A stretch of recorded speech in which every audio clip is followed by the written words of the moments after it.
stop buying expensive smart TVs.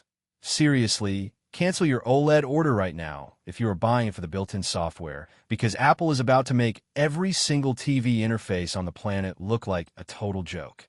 The rumor mill has completely exploded overnight. After years of basically ignoring the living room, Cupertino is plotting a massive hostile takeover in late 2026. We are tracking a flood of supply chain data pointing to a brand new Apple TV Pro, and the specs are so aggressive that it honestly feels like a direct threat to PlayStation and Xbox, not just Roku or Google. Let us look at the actual silicon, because this is where the leaks get ridiculous. Right now, the 2022 Apple TV 4K is limping along on the A15 Bionic. It is good enough for casual streaming, but hit it with anything demanding and you instantly hit a thermal wall. According to a fresh, massive supply chain leak from DG Times, Apple is skipping the A16 entirely. They're dropping the A17 Pro straight into this new box. Yeah, the exact same chip that powers the iPhone 15 Pro, featuring massive TSMC 3nm yields, but entirely unbound by the thermal throttling of a tightly packed glass smartphone. When you put an A17 Pro inside a vented box connected to wall power, you get sustained peak performance that just melts the competition.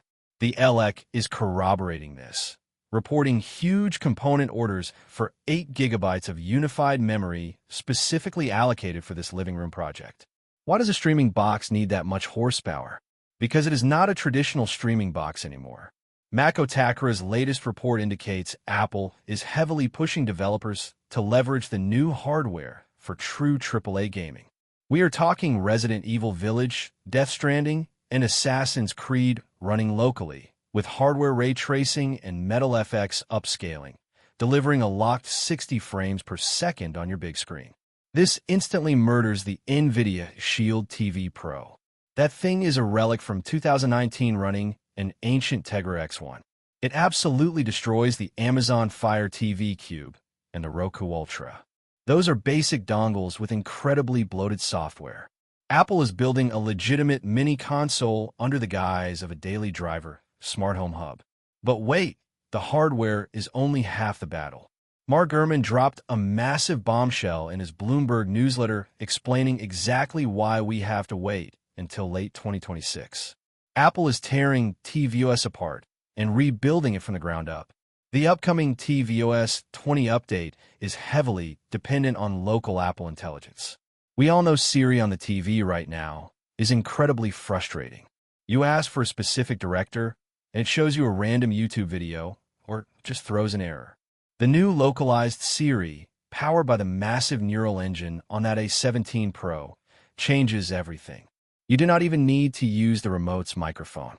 You can just talk to the room and say, "Find that dark comedy movie my friend was talking about last night," and the AI will scan your iMessage history, match the context, and pull the movie up on screen in milliseconds. Zero cloud processing. Everything stays on the device for total privacy. Honestly, I have to ask, how many times a week do you find yourself yelling at Siri or fighting with a laggy, ad-filled smart TV menu? Let me know down in the comments, because the built-in software on most TVs is absolute garbage designed purely to track and sell your viewing data. Speaking of a user experience, Shrimp Apple Pro just leaked a highly requested update for the Siri remote. The sleek aluminum design stays, the USB-C port stays, but they're finally baking a U1 ultra-wideband chip right into the chassis. If your couch eats the remote, you will not be tearing off cushions for 20 minutes like a maniac. You just pull out your iPhone, open the Find My app, and a precision directional arrow leads you right to it while it blasts a loud audio ping. The seamless integration between your iPhone and this new box is going to be flawless. It is a no-brainer feature that should have been there 3 years ago. Display analyst Ross Young has not commented on the physical box itself, but the advanced display panels Apple is testing hint at a massive new feature. We are hearing about automatic room color calibration driven by ambient sensors on the hardware. It will dynamically tweak your HDR settings based on the lighting in your living room. Combine that with the new connectivity leaks and the whole package gets wild. We are tracking reports of custom networking silicon supporting Wi-Fi 7 and Bluetooth 6. Wi-Fi 7 on the massive 6 GHz spectrum means your Apple TV gets a clean, dedicated lane straight to your router.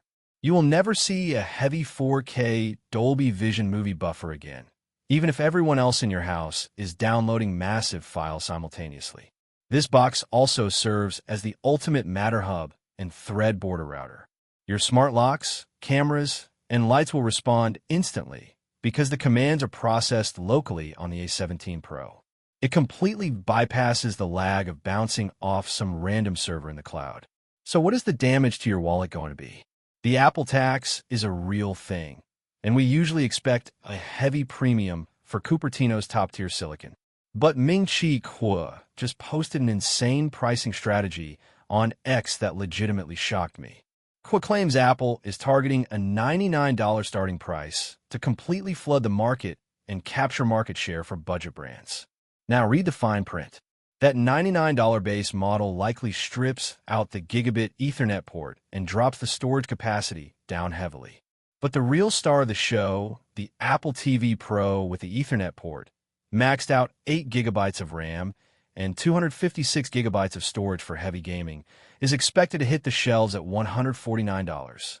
Are you seriously telling me I can get an A17 Pro mini console and an advanced smart home hub for $149?